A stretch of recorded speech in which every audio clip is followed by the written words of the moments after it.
Students, last video में हमने P block elements part 1 में 8 एनसीईआरटी क्वेश्चंस को डिस्कस कर लिया था। अब हम मूव करते हैं 9th क्वेश्चन की तरफ। देखिए 9th क्वेश्चन है हमारे पास, draw the structure of phosphinic acid H3PO2 and second part है इसमें, right a chemical reaction for its use as a reducing agent. हमें यहाँ पर एक केमिकल रिएक्शन लिखनी है जो ये बताएगी कि H3PO2 एक बेटर रिड्यूसिंग एजेंट है। तो चलिए सबसे पहले फर्स्ट पार्ट करते हैं 9th क्वेश्चन का। फर्स्ट पार्ट है draw the structure of phosphinic acid. तो देखिए फर्स्ट पार्ट है स्ट्रक्चर ऑफ फॉस्फेनिक एसिड। तो देखिए फॉस्फेनिक एसिड का फॉर्मूला है H3PO2, ठीक है। तो इसकी स्ट्रक्चर चेक करते हैं। देखिए यहां पर है हमारे पास phosphorus, double bond oxygen, single bond hydrogen, single bond hydrogen and single bond OH। तो यहां पर देखिए 1 फॉस्फोरस, 1 2 3 हाइड्रोजन एंड 1 2 ऑक्सीजन। इस तरह से हमने यहां पर फॉस्फेनिक एसिड की स्ट्रक्चर को ड्रॉ कर लिया है। अब देखिए यहां पर फॉस्फोरस हाइड्रोजन कितने बॉन्ड्स हैं? देखिए फॉस्फोरस हाइड्रोजन यहां पर 2 बॉन्ड्स हैं। Phosphorus hydrogen 2 bonds. अगर हम यहां पर POH बॉन्ड देखें तो कितने हैं? 1 बॉन्ड। यहां पर देखिए POH कितने बॉन्ड है हमारे पास? 1 बॉन्ड। इसीलिए ये एसिड कैसा हो जाएगा हमारे पास? Monobasic acid. तो यहां से हमने स्ट्रक्चर को भी ड्रॉ कर लिया है और स्ट्रक्चर को डिस्कस भी कर लिया है, ठीक है। अब हम इसका सेकंड पार्ट चेक करेंगे। सेकंड पार्ट क्या है? Write a chemical reaction for its use as a reducing agent. हमें यहां पर चेक करना है एक केमिकल रिएक्शन के थ्रू कि H3PO2 एक बेटर रिड्यूसिंग एजेंट है। तो चलिए अब हम H3PO2 का रिड्यूसिंग नेचर चेक करते हैं। देखिए the structure of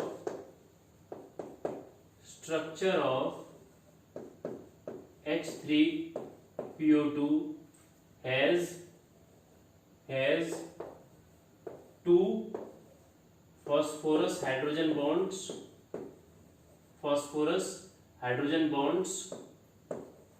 due to presence of 2 phosphorus hydrogen bonds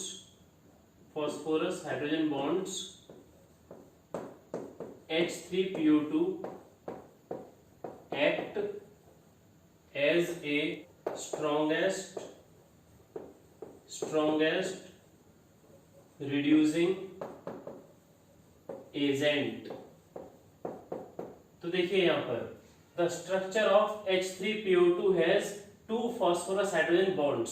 आप देख सकते हैं स्ट्रक्चर में फॉस्फोरस हाइड्रोजन हमारे पास 2 बॉन्ड्स प्रेजेंट हैं। Due to presence of 2 phosphorus hydrogen bonds। अब देखिए यहां पर 2 phosphorus hydrogen bond प्रेजेंट हैं। इसी रीजन से H3PO2 act as a strongest reducing agent. इसलिए जो हमारे पास H3PO2 जो कंपाउंड है, जो एसिड है, वो एक स्ट्रॉन्गेस्ट रिड्यूसिंग एजेंट की तरह बिहेव करेगा। इसके लिए एग्जांपल देखिए, it reduce silver nitrate to silver. यहां पर देखिए हम एग्जांपल देख सकते हैं कि सिल्वर नाइट्रेट को सिल्वर में रिड्यूस करने के लिए हम फॉस्फेनिक एसिड का यूज कर सकते हैं। इसके लिए रिएक्शन चेक करते हैं। रिएक्शन देखिए 4AgNO3 plus H3PO2 plus 2H2O। After that reaction 4Ag plus 4HNO3 plus H3PO4, ठीक है। तो ये हमारे पास रिएक्शन है जिससे हम ये शो कर सकते हैं कि H3PO2 एक स्ट्रॉन्गेस्ट रिड्यूसिंग एजेंट है। तो देखिए यहाँ पर सिल्वर की जो ऑक्सीडेशन स्टेट है वो है +1, ठीक है। अगर हम प्रोडक्ट में चेक करें तो प्रोडक्ट में सिल्वर की जो ऑक्सीडेशन स्टेट है वो 0 है। तो यहाँ पर क्या हो रहा है, यहाँ पर गेन ऑफ इलेक्ट्रॉन हो रहा है, देखिए गेन ऑफ इलेक्ट्रॉन, ठीक है। तो यहाँ पर सिल्वर ने 1 इलेक्ट्रॉन गेन किया है और वो 0 में कन्वर्ट हो गया है, +1 to 0।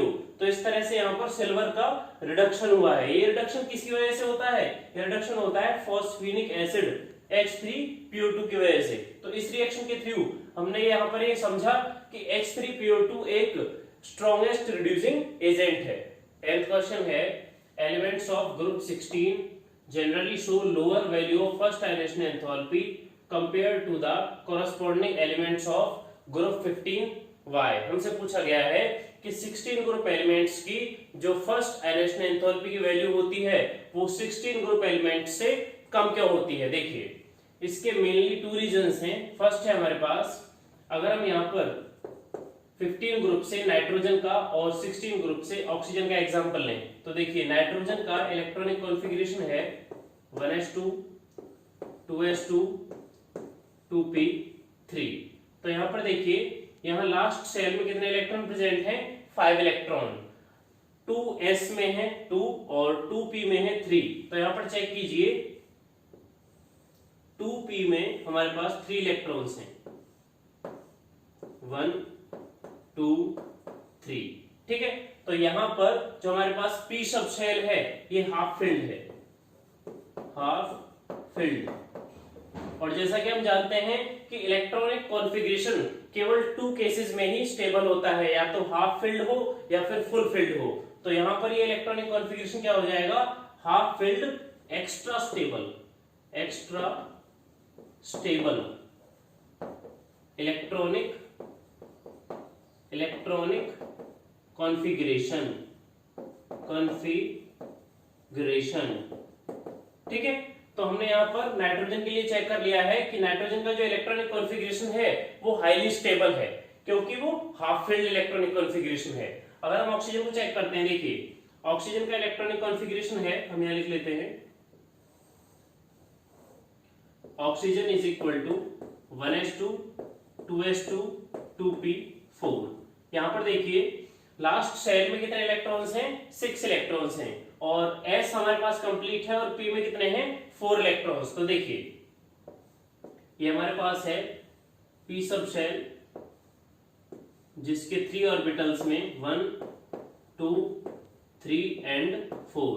यहां पर देखिए यहां पर ऑक्सीजन के p सब शेल में हाफ फिल्ड इलेक्ट्रॉनिक कॉन्फ़िगरेशन नहीं है, जबकि एक इलेक्ट्रॉन यहाँ पर ज्यादा है, एक इलेक्ट्रॉन ज्यादा है क्योंकि हाफ फिल्ड होता तो 3 इलेक्ट्रॉन्स होते, यहाँ पर 4 हैं, इसलिए एक इलेक्ट्रॉन यहाँ से इजीली रिमूव किया जा सकता है, ठीक है। तो पहला रीजन ये हो गया कि यहाँ पर half filled extra stable electronic configuration है, यहाँ पर लेस स्टेबल इलेक्ट्रॉनिक कॉन्फ़िगरेशन है, यहाँ पर लेस स्टेबल इलेक्ट्रॉनिक कॉन्फ़िगरेशन है क्योंकि ना तो ये फुल फिल्ड है और ना ही हाफ फिल्ड है। तो फर्स्ट रीजन हमारे पास हो गया ये। सेकंड रीजन है जिससे हम चेक कर सकते हैं कि ग्रुप 16 एलिमेंट्स की जो फर्स्ट आयनेशन एंथैल्पी की वैल्यू है वो ग्रुप 15 एलिमेंट्स से कम क्यों होती है। देखिए नाइट्रोजन का इलेक्ट्रॉनिक कॉन्फ़िगरेशन है 1s2 2s2 2p3। इसी तरह से ऑक्सीजन का है oxygen is equal to 1s2 2s2 2p4। तो यहां देखिए नाइट्रोजन के p सब शेल में 3 इलेक्ट्रॉन्स हैं 1 2 3 और ऑक्सीजन के लिए हैं 4 1 2 3 एंड 4। ये हो गया ऑक्सीजन, ये हो गया नाइट्रोजन के लिए और ये हो गया ऑक्सीजन के लिए। तो यहां पर देखिए यहां पर 1 इलेक्ट्रॉन इजीली नाइट्रोजन या ऑक्सीजन किस में से लूज हो सकता है। देखिए यहां पर ये स्टेबल इलेक्ट्रॉनिक कॉन्फ़िगरेशन है, ये क्या है, स्टेबल है ऑलरेडी क्योंकि हाफ फिल्ड है। यहां पर ये क्या है, ये लेस स्टेबल है, लेस स्टेबल, ठीक है।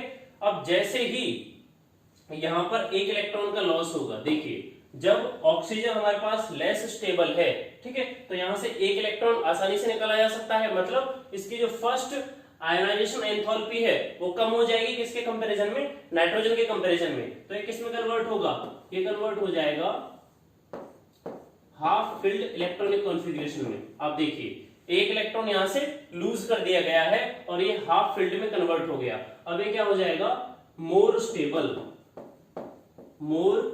Stable electronic configuration. आप देख सकते हैं ऑक्सीजन ने एक इलेक्ट्रॉन का लॉस किया है और आयन में कन्वर्ट हुआ है। आयन में कन्वर्ट होने पर इसका जो इलेक्ट्रॉनिक कॉन्फ़िगरेशन है वो मोर स्टेबल हो गया है। लेकिन जैसे ही नाइट्रोजन अपना एक इलेक्ट्रॉन लूज करेगा तो ये किस में कन्वर्ट हो जाएगा, ये कन्वर्ट हो जाएगा 1n2। यहां पर half filled electronic configuration disturb हो जाएगा। यहां से एक इलेक्ट्रॉन का लॉस हो गया है तो यहां पर केवल 2 ही इलेक्ट्रॉन्स है हमारे पास, तो ये हो जाएगा लेस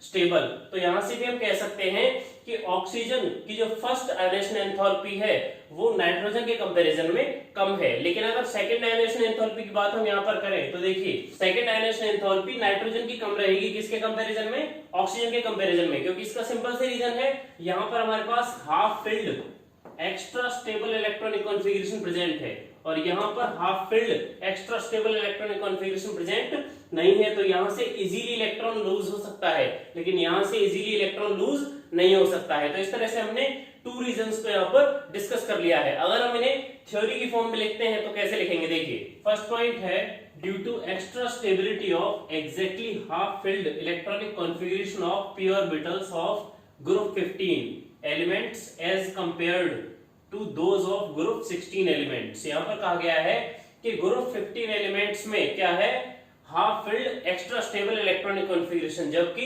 16 ग्रुप एलिमेंट्स में क्या है, हाफ फिल्ड इलेक्ट्रॉनिक कॉन्फ़िगरेशन से एक इलेक्ट्रॉन ज्यादा है। इसलिए यहां पर 15 ग्रुप एलिमेंट्स ज्यादा स्टेबल हो जाएंगे और 16 ग्रुप एलिमेंट्स लेस स्टेबल हो जाएंगे, ठीक है। और यहां पर देखिए सेकंड है after removal of an electron, एक इलेक्ट्रॉन रिमूव करने के बाद the group 16 elements yield species which have more stable exactly half filled electronic configuration of p orbitals while this is not so in case of group 15 elements। यहां पर कहा गया है कि जब ग्रुप 16 एलिमेंट्स एक इलेक्ट्रॉन का लॉस कर देंगे तो उनमें भी half filled extra stable electronic configuration बन जाएगा। देखिए the group 16 elements yield species which have more stable exactly half filled electronic configuration after removal of one electron, n electron, एक इलेक्ट्रॉन का रिमूवल करने के बाद, ठीक है। while this is not so, ये किस केस में नहीं होता, ग्रुप 15 एलिमेंट्स के केस में नहीं होता, क्योंकि ग्रुप 15 केस में नॉर्मल पोजीशन पे p ऑर्बिटल में 3 इलेक्ट्रॉन्स प्रेजेंट होते हैं, यहां पर 1 2 3। तो जैसे ये 15 ग्रुप एलिमेंट्स का जो इलेक्ट्रॉनिक कॉन्फ़िगरेशन है ये एक इलेक्ट्रॉन का लॉस करता है तो ये लेस स्टेबल हो जाता है। देखिए यहाँ पर 1 2, तो यहाँ पर आपके पास half filled extra stable electronic configuration क्या हो जाता है, डिस्टर्ब हो जाता है। इसलिए ये सेकंड आयोनाइजेशन एंथैल्पी इनकी कम हो जाती है। तो ये हमारे पास 2 रीजंस हैं जो ये शो करते हैं कि 16 ग्रुप एलिमेंट्स की जो फर्स्ट आयोनाइजेशन एंथैल्पी की वैल्यू होती है वो 15 ग्रुप एलिमेंट्स से कम होती है। 11th क्वेश्चन है H2S is less acidic than H2TE। Why? हमसे पूछा गया है कि H2S less acidic है किसके कंपैरिजन में, H2TE के कंपैरिजन में। तो इसका रीजन बताना। देखिए ग्रुप 16 एलिमेंट्स है हमारे पास, ग्रुप 16 एलिमेंट्स देखिए ऑक्सीजन, सल्फर, सेलेनियम, टेल्यूरियम और पोलोनियम। हमें रिक्वायरमेंट है केवल टेल्यूरियम तक। देखिए तो अगर ये 16 ग्रुप एलिमेंट्स हाइड्रोजन के साथ रिएक्ट करते हैं तो हाइड्राइड फॉर्म करते हैं। देखिए H2O, H2S, H2Se, H2TE। हमसे क्वेश्चन किया गया है कि H2S is less acidic then H2TE, मतलब H2S जो हमारे पास ये कंपाउंड है ये लेस एसिडिक है किसके कंपैरिजन में, H2TE के कंपैरिजन में। देखिए तो इसको चेक करते हैं। सबसे पहले हम चेक करते हैं एटॉमिक साइज। एटॉमिक साइज, तो देखिए जब हम डाउन द ग्रुप मूव करते हैं तो एटम का साइज इंक्रीज होता है, क्योंकि यहाँ पर देखिए हाइड्रोजन तो यहाँ पर कांस्टेंट है, हाइड्रोजन का साइज तो सेम रहेगा, लेकिन ऑक्सीजन, सल्फर, सेलेनियम, टेल्यूरियम इनका साइज तो चेंज होगा। तो यहाँ पर जब हम डाउन द ग्रुप मूव करते हैं तो साइज क्या होता है, एटॉमिक साइज इंक्रीज होता है, ठीक है। उसी तरह से अगर हम बात करें बॉन्ड लेंथ की, बॉन्ड लेंथ, तो यहां पर देखिए H2O, H2S, H2SC and H2TE इन सब में बॉन्ड लेंथ इंक्रीज हो जाएगी। क्यों? क्योंकि एटॉमिक साइज इंक्रीज हो रहा है। एटॉमिक साइज के इंक्रीज होने से एटॉमिक रेडियस भी इंक्रीज होगी, और एटॉमिक रेडियस के इंक्रीज होने से बॉन्ड लेंथ इंक्रीज हो जाएगी। देखिए बॉन्ड लेंथ इंक्रीज हो जाएगी, ठीक है। अब हम बात करते हैं bond dissociation enthalpy. Bond dissociation enthalpy, तो देखिए जैसे ही बॉन्ड लेंथ इंक्रीज होती है, जैसे ही बॉन्ड लेंथ इंक्रीज होती है तो बॉन्ड डिसोसिएशन एंथैल्पी डिक्रीज हो जाती है। बॉन्ड डिसोसिएशन एंथैल्पी क्या हो जाती है, डिक्रीज हो जाती है। उसका रीजन क्या है? उसका रीजन है बॉन्ड स्ट्रेंथ। बॉन्ड स्ट्रेंथ, देखिए बॉन्ड की लेंथ जैसे ही बढ़ेगी बॉन्ड स्ट्रेंथ क्या हो जाएगी, कम हो जाएगी। बॉन्ड की जो पावर है, ताकत है, वो कम हो जाएगी, और बॉन्ड की स्ट्रेंथ कम होते ही उसे डिसोसिएट करने के लिए जो एंथैल्पी चाहिए वो भी कम हो जाएगी। तो यहाँ पर बॉन्ड डिसोसिएशन एंथैल्पी की वैल्यू भी डिक्रीज हो जाएगी जैसे ही हम 16 ग्रुप एलिमेंट्स में डाउन द ग्रुप मूव करेंगे। तो देखिए जब हमारे पास बॉन्ड स्ट्रेंथ डिक्रीज होगी डाउन द ग्रुप, और बॉन्ड डिसोसिएशन एंथैल्पी भी डिक्रीज हो जाएगी जब हम डाउन द ग्रुप मूव कर रहे हैं। तो यहां से अगर हम चेक करें, हमारे पास स्ट्रक्चर है sulphur, hydrogen and tellurium, hydrogen and hydrogen. तो यहां पर चेक कीजिए सल्फर और टेल्यूरियम में क्या डिफरेंस है, यहां पर साइज का मेन डिफरेंस है। देखिए यहां पर टेल्यूरियम हाइड्रोजन बॉन्ड लेंथ ज्यादा है और सल्फर हाइड्रोजन बॉन्ड लेंथ कम है, जिसकी वजह से टेल्यूरियम हाइड्रोजन बॉन्ड की जो बॉन्ड डिसोसिएशन एंथैल्पी है वो क्या हो गई है, कम हो गई है, क्योंकि यहाँ पर बॉन्ड की लेंथ क्या हो गई है, इंक्रीज हो गई है। देखिए bond length increase then bond dissociation enthalpy decrease. Bond dissociation enthalpy क्या हो जाएगी, कम हो जाएगी, जिसकी वजह से यहां से H इजीली लॉस हो सकता है, और जब ये अपना H आसानी से लॉस कर सकता है तो H2TE एक बेटर एसिड है किसके कंपैरिजन में, H2S के कंपैरिजन में। इसलिए हम कह सकते हैं H2S is less acidic then H2TE। अगर हम इस क्वेश्चन का आंसर थ्योरी फॉर्म में चेक करें तो देखिए as the size of the element increases down the group then bond length increases and hence bond dissociation enthalpy decreases। बहुत simple है, जैसे ही हम डाउन द ग्रुप मूव करते हैं तो एलिमेंट का साइज इंक्रीज होगा, एलिमेंट का साइज इंक्रीज होने से bond length also increases and hence bond dissociation enthalpy decrease. Bond length के बढ़ने से बॉन्ड डिसोसिएशन एंथैल्पी क्या हो जाएगी, कम हो जाएगी। सो इन H2S, इसलिए H2S में हाइड्रोजन सल्फाइड में हाइड्रोजन सल्फर बॉन्ड जो हमारे पास है उसकी डिसोसिएशन एंथैल्पी क्या हो जाएगी, हायर हो जाएगी, किसके अपेक्षा, than that of HTE hydrogen tellurium bond की अपेक्षा। जो हाइड्रोजन टेल्यूरियम बॉन्ड लेंथ है वो ज्यादा है, क्योंकि हमने अभी डिस्कस किया था कि down the group size increase होता है, तो हाइड्रोजन टेल्यूरियम की जो बॉन्ड लेंथ है वो ज्यादा है किसके कंपैरिजन में, हाइड्रोजन सल्फर बॉन्ड के कंपैरिजन में, ठीक है। HTE bond dissociation enthalpy and hence HTE bond break easily, इसलिए बॉन्ड लेंथ ज्यादा होने की वजह से HTE जो बॉन्ड है वो आसानी से ब्रेक हो जाएगा than HS hydrogen sulphide bond की अपेक्षा। Therefore H2S is less acidic than H2TE, इसलिए हम कह सकते हैं कि H2S is less acidic than H2TE। 12th question है which form of sulfur show paramagnetic behavior। हमसे पूछा गया है कि सल्फर की कौन सी फॉर्म पैरामैग्नेटिक बिहेवियर शो करती है। तो देखिए नॉर्मली हम जानते हैं कि सल्फर S8 की फॉर्म में प्रेजेंट होता है, ठीक है, S8 की फॉर्म में प्रेजेंट होता है, लेकिन इन वेपर फेज अगर हम वेपर फेज की बात करें तो S8 जो हमारे पास सल्फर का मॉलिक्यूल है ये S2 में प्रेजेंट होता है, ठीक है, S2 में प्रेजेंट होता है। तो हम यहां से लिख सकते हैं इन वेपर फेज सल्फर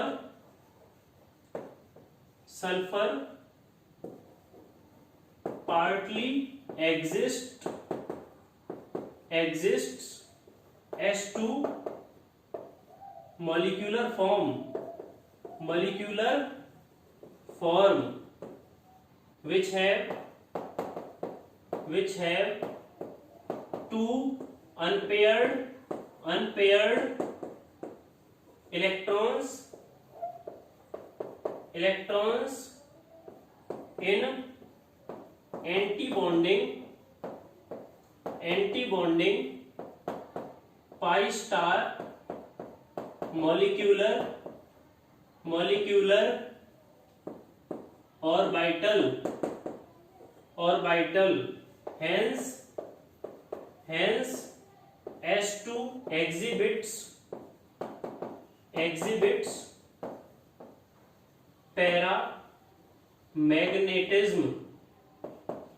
पैरामैग्नेटिज्म। देखिए in vapour phase sulphur partly exist S2 molecular form. देखिए वेपर फेज में जो सल्फर S8 फॉर्म में प्रेजेंट रहता है वो किस में प्रेजेंट हो जाता है, S2 फॉर्म में। और जैसे ये S2 मॉलिक्यूलर फॉर्म में प्रेजेंट होता है which have two unpaired electrons, तो इसके पास दो अनपेयर्ड इलेक्ट्रॉन हो जाते हैं कहां पर, anti bonding pi star molecular orbital में, ठीक है, हेंस S2 exhibits पैरामैग्नेटिज्म। देखिए नॉर्मली हमने ये पढ़ रखा है कि जिस भी मॉलिक्यूल या कंपाउंड के पास जितने ज्यादा नंबर ऑफ अनपेयर्ड इलेक्ट्रॉन रहेंगे वो उतना ही पैरामैग्नेटिक नेचर शो करेगा। तो यहां पर भी वेपर फेज में सल्फर मॉलिक्यूल के पास 2 अनपेयर्ड इलेक्ट्रॉन है, 2 अनपेयर्ड इलेक्ट्रॉन की वजह से ही S2 क्या एग्जिबिट करता है, पैरामैग्नेटिज्म कैरेक्टर शो करता है।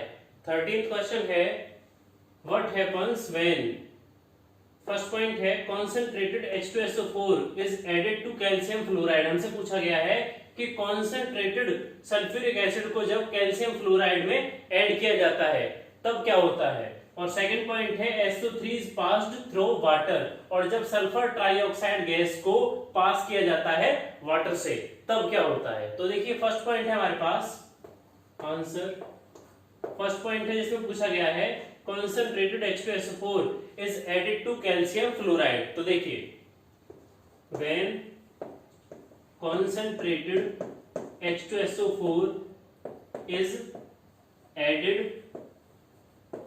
to calcium fluoride then it show double displacement reaction, double displacement reaction.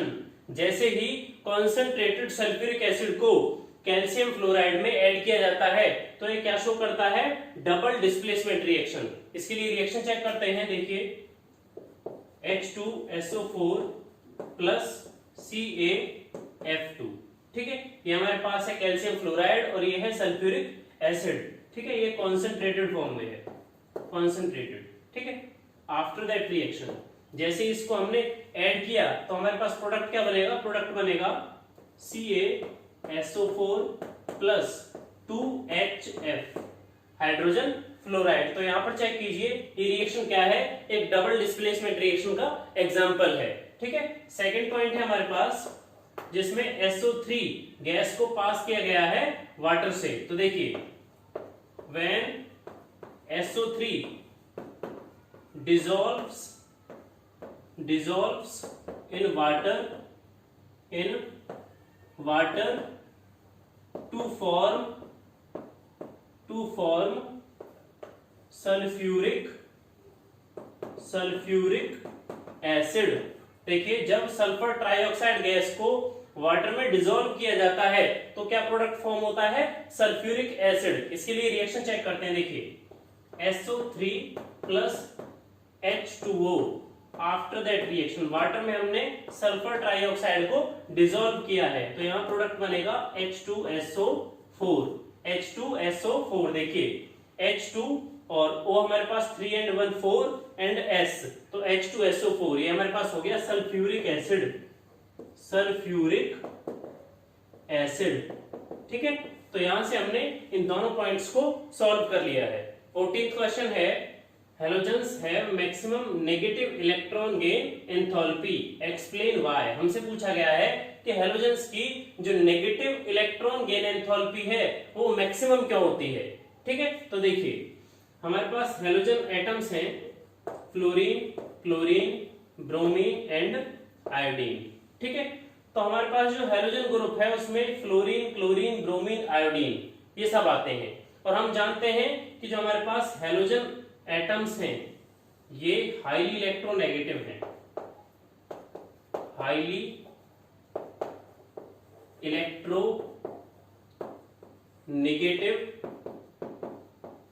In nature. Highly electronegative in nature का मतलब क्या हुआ कि ये इजीली इलेक्ट्रॉन गेन कर लेते हैं। मतलब इनके पास लास्ट सेल में कितने इलेक्ट्रॉन्स हैं? हर किसी के पास 7 इलेक्ट्रॉन्स। फ्लोरीन में 7, क्लोरीन में 7, ब्रोमीन में 7 और आयोडीन में भी 7। तो इन्हें inert gas electronic configuration attain करने के लिए केवल 1 इलेक्ट्रॉन को गेन करना है, तो ये इजीली 1 इलेक्ट्रॉन को गेन कर लेते हैं। इस तरह से 1 इलेक्ट्रॉन को यहां पर ये गेन कर लेते हैं और 1 इलेक्ट्रॉन को गेन करके ये एनायन में कन्वर्ट होते हैं। F negative, chlorine negative, bromine negative and iodine negative. ठीक है, तो इन्हें स्टेबल होने के लिए केवल एक ही इलेक्ट्रॉन को गेन करना है। एक इलेक्ट्रॉन गेन करने के बाद ये लार्ज अमाउंट में हीट रिलीज करते हैं, लार्ज अमाउंट में हीट एनर्जी रिलीज करते हैं। ठीक है, इसलिए इनकी जो नेगेटिव इलेक्ट्रॉन गेन एंथैल्पी है वो सबसे ज्यादा होती है। तो चलिए अब हम इस क्वेश्चन का आंसर थ्योरेटिकली चेक करते हैं। Due to small size high effective nuclear charge they readily accept 1 electron and acquire inert gas electronic configuration. तो देखिए हम जानते हैं कि हेलोजेंस का जो साइज है वो सबसे स्मॉल है and high effective nuclear charge, और उनका जो न्यूक्लियर चार्ज है, इफेक्टिव न्यूक्लियर चार्ज है वो भी बहुत ज्यादा होता है। दे रेडियली एक्सेप्ट 1 इलेक्ट्रॉन। हमने अभी चेक किया था कि हेलोजेंस इजीली 1 इलेक्ट्रॉन एक्सेप्ट कर सकते हैं। क्यों? क्योंकि उनके लास्ट सेल में 7 इलेक्ट्रॉन्स होते हैं और 1 इलेक्ट्रॉन गेन करने से वो एक्वायर कर लेते हैं inert gas electronic configuration. Hence they released large amount of heat energy and thus halogens have maximum negative electron gain enthalpy। और इलेक्ट्रॉन गेन करने के बाद वो लार्ज अमाउंट में हीट एनर्जी रिलीज करते हैं। ठीक है, इसलिए हम क्या कह सकते हैं कि halogens have maximum negative electron gain enthalpy. Heat release करने के रीजन से ही हम कह सकते हैं कि हेलोजेंस की जो नेगेटिव इलेक्ट्रॉन गेन एंथैल्पी होती है वो सबसे ज्यादा होती है। तो इस लेक्चर में हमने पी ब्लॉक एलिमेंट्स के 9 to 14 क्वेश्चंस को डिस्कस कर लिया है। आई होप कि आपको ये सारे क्वेश्चंस समझ में आए होंगे। अगर इनमें कोई डाउट है तो आप कमेंट सेक्शन में पूछ सकते हैं।